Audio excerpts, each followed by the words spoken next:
میرے آقا فرماتے ہیں ماہ رمضان شریف میں اگر تم ایک نیکی کرتے ہو تو اللہ تمہیں 70 کا ثواب عطا کرتا ہے، اور تمہارا خلوص بڑھ جاتا ہے تو اللہ تمہیں ایک نیکی کا 1000 عطا کرتا ہے، اخلاص اور بڑھتا ہے تو اللہ ایک نیکی پر تمہیں بے حساب ثواب عطا کرتا ہے، اس کا کوئی حساب ہی نہیں ہوتا۔ آقا کریم رؤوف الرحیم صلی اللہ علیہ وسلم فرماتے ہیں یہ ماہ رمضان کیا ہے؟ اللہ کے محبوب مصطفیٰ کریم صلی اللہ علیہ وآلہ وسلم ماہ رمضان شریف کے روزوں کی اہمیت بیان کرتے ہوئے فرماتے ہیں کہ ماہ رمضان شریف کا ایک روزہ اگر کوئی چھوڑ دے اور پھر ساری زندگی اس کے بدلے میں روزہ رکھے تو ساری زندگی کے روزے اس ایک ماہ رمضان کے روزے کے برابر نہیں ہو سکتے۔ یہ ماہ رمضان شریف کے روزے کو فضیلت حاصل ہے، اور اللہ کے حبیب صلی اللہ علیہ وسلم فرماتے ہیں جو ماہ رمضان شریف میں عبادت کر کے اپنی بخشش نہیں کروا سکتا، اپنی مغفرت نہیں کروا سکتا، پھر اس کو کبھی موقع نہیں ملتا کہ وہ اپنی مغفرت کا سامان کرے۔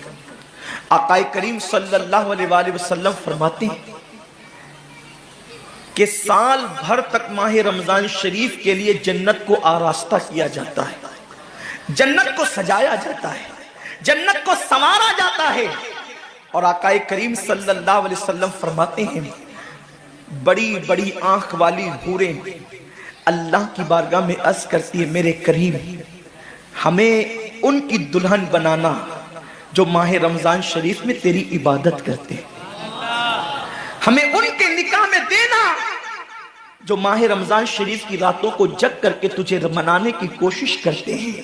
آقا کریم صلی اللہ علیہ وسلم فرماتے ہیں اگر کوئی بندہ ماہ رمضان میں زنا سے بچے، شراب سے بچے، جھوٹ سے بچے، کسی کو تہمت لگانے سے بچے، اور ماہ رمضان شریف کا احترام کرتے ہوئے گناہوں سے بچے تو اللہ تبارک و تعالی ہر رات کے بدلے، رمضان شریف کی ہر رات کے بدلے 100 حوروں کے ساتھ اس کا نکاح فرمائے گا۔ یعنی 30 راتیں ہیں تو 300 حوروں کے ساتھ اس کا نکاح ہوگا۔ اور آقا کریم صلی اللہ علیہ وسلم فرماتے ہیں ماہ رمضان شریف کا احترام جو کرے اور احترام ماہ رمضان میں جو لغویات اور خرافات کو ترک کر دے، جو گناہوں کو چھوڑ دے، زنا کو، شراب کو، جھوٹ کو، بہتان تراشی کو چھوڑ دے، آقا فرماتے ہیں اس رمضان شریف کا احترام کرنے والے کے لیے اللہ نے جنت میں ایک ایسا محل بنایا ہے، اس محل کا حال یہ ہے کہ دنیا کے سارے اولین اور آخرین یعنی آدم سے لے کر آخری آنے والے تک انسان تک اگر سارے اس محل کے اندر داخل ہو جائے تو بھی اس محل کی اتنی ہی جگہ وہ لیں گے جتنی کی بکرے کی ران آپ کسی مکان کے اندر رکھتے ہیں، تو بکرے کی ران کتنی جگہ گھیرتی ہے، بس تمام اولین اور آخرین اس محل کے اندر اتنی ہی جگہ گھیریں گے، یعنی وہ محل اتنا بڑا اللہ نے بنایا ہے، اور وہ محل صرف ان کے لیے ہے جو ماہ رمضان کے احترام میں گناہوں کو ترک کر دیتے ہیں، گناہوں کو چھوڑ دیتے ہیں۔ میرے آقا صلی اللہ علیہ وسلم کے پیارے دیوانوں، لیکن افسوس ہم اور دنوں کی طرح ماہ رمضان شریف کی راتوں کو ضائع کر دیتے۔ تاجروں کا سیزن آتا ہے تو تاجر پہلے سے تیاری کرتے ہیں کہ اس سیزن کے اندر میں نے مالدار بننا ہے، اتنا مال میں نے کمانا ہے کہ پھر میں نے سارے سال گھر میں بیٹھ کر کے کھانا ہے۔ ٹیلر لوگ تیاری کرتے ہیں عید کے موقع پہ اتنی محنت کریں گے رات دن کہ سال بھر اگر کوئی کسٹمر نہ بھی آئے تو وہ گھر بیٹھ کے آرام سے کھا سکے۔ کپڑے والے سوچتے ہیں کہ سیزن آئے گا، جو بھی سیزن ان کا آتا ہے اتنا کمائیں گے کہ سال بھر بیٹھ کے کھائیں گے۔ لوگوں جیسے کپڑوں کا سیزن آتا ہے، ٹیلروں کا سیزن آتا ہے، پھلوں کا سیزن آتا ہے، ایک سیزن نیکیوں کا بھی آتا ہے، ایک سیزن مغفرت کا بھی آتا ہے، ایک سیزن جنتی بننے کا بھی آتا ہے، ایک سیزن اللہ کو راضی کرنے کا بھی آتا ہے۔ ارے یہ کیا کم ہے، میرے رسول سچے نبی صادق و مصدوق نبی نے فرمایا ماہ رمضان کی ہر رات اللہ پہلے آسمان پہ تجلی کرتا ہے اور اللہ اپنے بندے سے پکار پکار کر غروب آفتاب سے لے کر صبح صادق طلوع ہونے تک کہتا ہے میرے بندے اگر تو گنہگار ہے تو مجھ سے معافی طلب کرتا کہ میں تیری مغفرت کر دوں، میں تجھے جنت کا پروانہ عطا کر دوں۔ اگر تو غریب ہے تو مجھ سے دولت مانگ تاکہ میں تجھے دولت عطا کر دوں، اگر تو نعمت سے محروم ہے تو نعمت مانگ تاکہ میں تجھے نعمت عطا کر دوں۔ یہی وجہ تو ہے حضرات صحابہ کرام جب رمضان شریف آتا تو وہ ایسے تیاریاں کرتے تھے جیسے ہم اپنے گھروں کی شادیوں کی تیاری کرتے ہیں۔ صحابہ اتنے مصروف ہو جاتے رمضان شریف کی تیاریوں میں، اور کیسی تیاری کرتے؟ ہم بھی رمضان شریف کی تیاری کرتے ہیں۔ ہماری تیاری کیا ہے؟ سحری میں تری کے مسالے کو چاہیے، سحری کے اندر یہ چاہیے، سحری میں وہ چاہیے، افطار میں یہ چاہیے، افطار میں وہ چاہیے۔ مجھے اس سے کوئی جو ہے وہ شکوہ نہیں، میرے آقا نے اس سے منع نہیں کیا۔ حضور فرماتے ہیں کہ رمضان شریف میں گھر والوں کا دسترخوان وسیع کر دیا کرو، گھر والوں پہ زیادہ خرچ کیا کرو، اس لیے کہ جو گھر والوں پہ رمضان شریف میں خرچ کرتا ہے اللہ اس کو اپنی راہ میں خرچ کرنے کا ثواب عطا کرتا ہے۔ اور فاروق اعظم فرماتے ہیں جو رمضان شریف میں کشادگی کرے گھر والوں پر اللہ اسے جہاد میں خرچ کرنے کا ثواب عطا کرتا ہے۔ مجھے اس سے کوئی شکوہ نہیں، لیکن صحابہ کی تیاری کیا ہوتی تھی؟ جب رمضان شریف آتا صحابہ اپنے بستر کو باندھ دیا کرتے تھے۔ رمضان شریف آتا تو صحابہ بستر کو باندھ دیتے تھے۔ کیوں باندھ دیتے تھے بستر کو؟ اس لیے کہ اب سونا نہیں ہے، سونے کی راتیں 11 مہینے کی راتیں ہیں، اب غفلت میں زندگی نہیں گزارنا ہے، بلکہ راتوں کو جگ کر دن کو جگ کر اللہ کی اتنی عبادت کرنا ہے کہ عبادت کا سیزن آ گیا۔ اس لیے کہ اللہ کے رسول فرماتے ہیں جس نے رمضان شریف پایا اور عبادت کر کے اللہ کو راضی نہیں کر لیا، ایسا بندہ ہمیشہ اللہ کی رحمت سے دور کر دیا جائے۔ اس لیے صحابہ رمضان شریف کی تیاری کرتے تھے، بستر باندھ دیتے تھے، اور اپنا معمول کیا ہے؟ جو فجر میں سوئیں گے تو وہ عصر میں اٹھیں گے، رات بھر جاگیں گے کرکٹ کھیلتے ہوئے، رات بھر جاگیں گے گلیوں میں گھومتے ہوئے۔ میرے آقا صلی اللہ علیہ وسلم کے دیوانوں، بہت قیمتی وقت آ رہا ہے، بہت قیمتی مہینہ آ رہا ہے۔ یہ وہ مہینہ ہے جو جہنمیوں کو جنتی بناتا ہے۔ آقا کریم صلی اللہ علیہ وسلم فرماتے ہیں ہر افطار کے وقت اللہ 60,000 ایسے جہنمیوں کو جہنم سے آزاد کر کے جنتی بناتا ہے جن کا جہنمی ہونا واجب ہو گیا تھا۔ اور ایک مقام پہ فرماتے 5 لاکھ جہنمیوں کو ہر افطار کے وقت جہنم سے آزاد کیا جاتا ہے۔ اور اسی پہ بس نہیں، حضور فرماتے ہیں جب شب جمعہ آتی ہے ماہ رمضان کی، جمعرات کا سورج غروب ہوتا ہے، تو جمعہ کا سورج غروب ہونے سے پہلے پہلے تک ہر سیکنڈ میں 5 لاکھ جہنمیوں کو جہنم سے آزاد کیا جاتا ہے۔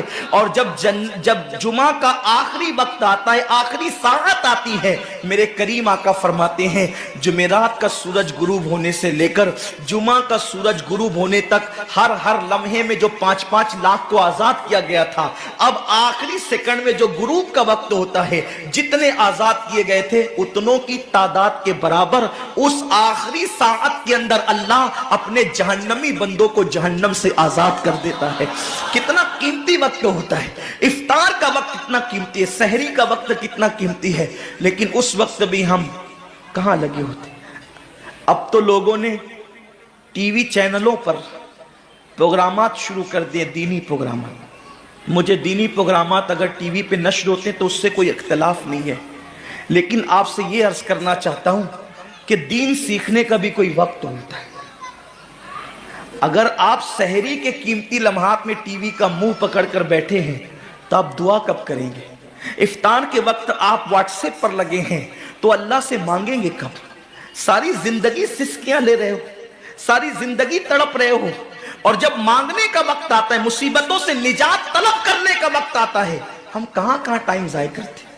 حضرت سیدہ ام ہانی رضی اللہ تعالیٰ عنہ فرماتی ہیں کہ میں نے اپنے کریم آقا صلی اللہ علیہ وسلم سے سنا، اللہ کے رسول صلی اللہ علیہ وسلم نے فرمایا اس وقت تک میری امت ذلیل نہیں ہوگی، اس وقت تک میری امت رسوا نہیں ہوگی جب تک وہ ماہ رمضان کا احترام کرتی رہے گی۔